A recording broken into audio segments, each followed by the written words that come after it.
Hello and welcome to my channel Happy Hours. In my last video, I discussed about the reasons for the American Civil War, role of Abraham Lincoln, and the consequences of abolition of slavery. And I gave an introduction of French Revolution. In this video, I am going to discuss about the causes of French Revolution and the phases of French Revolution. So what are we waiting for? Let's jump to the topic French Revolution. French Revolution. After American Revolution, French Revolution was the biggest event of the world, which is influencing the world order even today.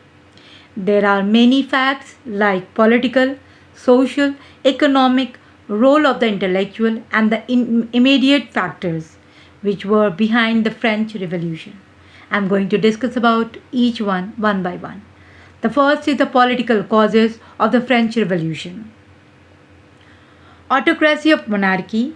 France was under the rule of Bourbon dynasty. The title of the ruler was Louis. During the time of Louis XIV, France became autocratic monarchy. Louis XIV was guiding the state. There was no democratic institution. During his time, there was huge development in France, and France also became military state. His finance minister, Colbert, established French India Company, and the France started mercantilizing, means trade in the different countries. His successor, Louis XV and the Louis XVI, were very incompetent. Louis XV involved France in many unnecessary wars. The worst was the 7-Year War, in which France lost many colonies also. Louis XVI got married with Marie Antoinette, who was known as the hated Austrian. He was the Princess of Austria. She always supported aristocratic class. The aristocratic class is the class of priests and the nobles. There was no difference between the personal wealth of the king and the treasury.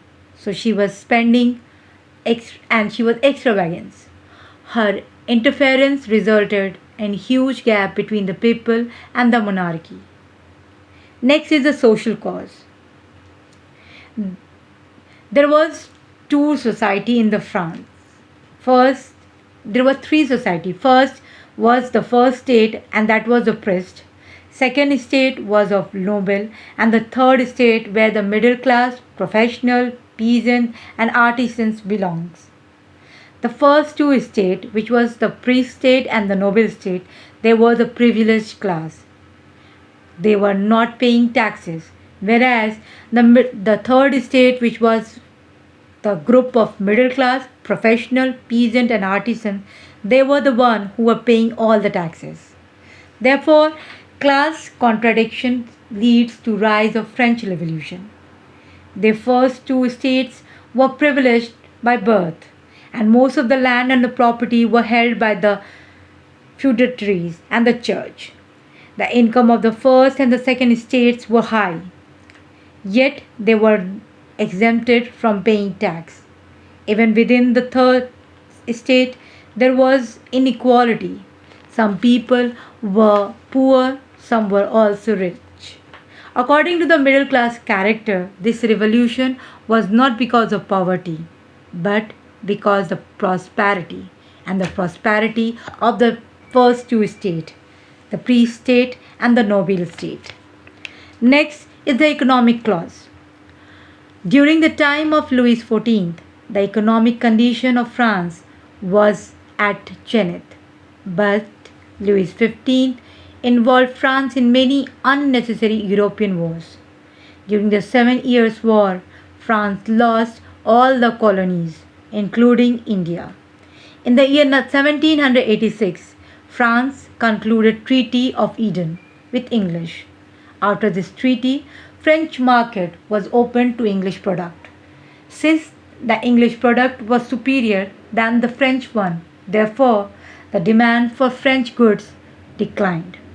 French industry was closed, and it resulted in the massive unemployment in the state, which led to the rise of revolution. Next is the role of intellectuals. Rousseau, who was called the father of French Revolution, because he said, general will is sovereign will. He challenged the autocratic class and he said that social equality leads to liberty. And there were many other intellectuals also, like the Montesquieu, and he wrote a book, Spirit of Law, advocated a constitutional form of government and separation of power. Voltaire, he said that started a crusade against the superstition and attacked the tradition beliefs. He advocated the supremacy of logic and condemned the rampant corruption in the church. He was in the favor of benevolent autocracy.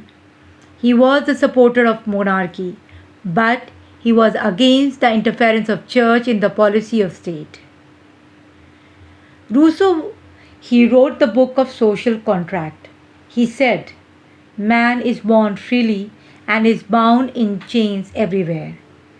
He raised the revolutionary spirit of the people. So these intellectuals, they played very important role in raising the people.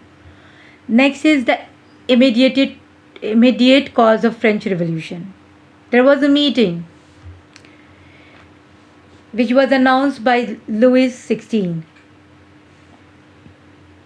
of the state generals after almost 175 years. The state general is the French parliament. It was organized in Versailles to proceed the economic reforms, but king had no plan to present the reform. Therefore, the members of the third state raised the question of the importance of the king in the France. They had taken oath near tennis court to France the new constitution, to frame the new constitution. Lower priests and the lower noble class also supported. Formation of new constitution takes place and therefore meeting of states general which was organized for economic reformation gradually moved into political reform. There was an incident of Bastille and that was occurred in Paris, France on 14th July 1789 when revolutionary insurgent attempted to storm and seize control of medieval armory for the political prison known as Bastille.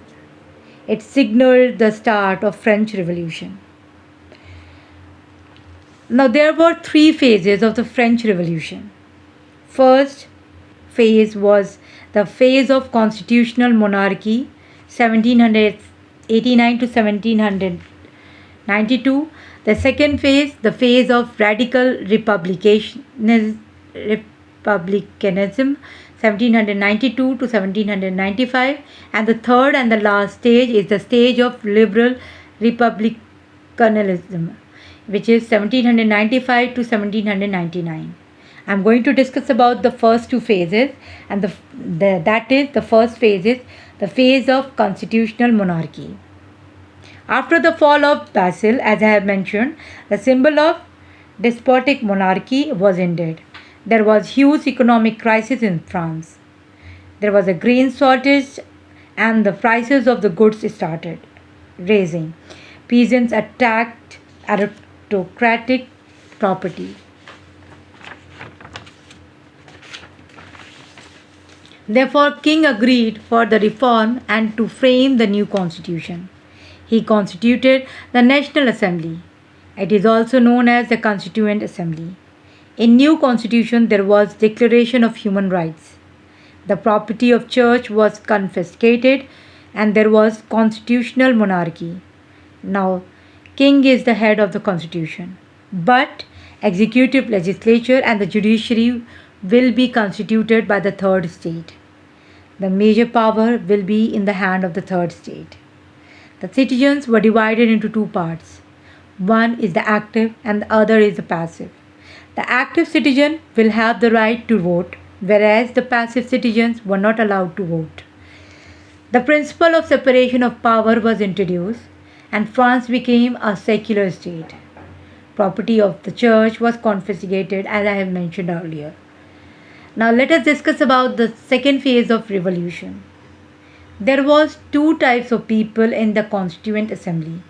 First was a monarchist and the second one was the republican. In the republican also there were two types of people. First was Jacobean, which was having the thought of radical, and the second was Girondist, which was having moderate thought. The Jacobean wanted elimination of monarchy. Therefore, the leader of the Jacobean, Robespierre, put Louis XVI on guillotine. He dominated in the French Revolution. It led to the beginning of the second phase of the French Revolution, and this is called radical republicanism. After Louis XVI, thousands of the supporters of the monarchy were put on guillotine. This is called Reign of Terror. And during the Reign of Terror, equality in France was established.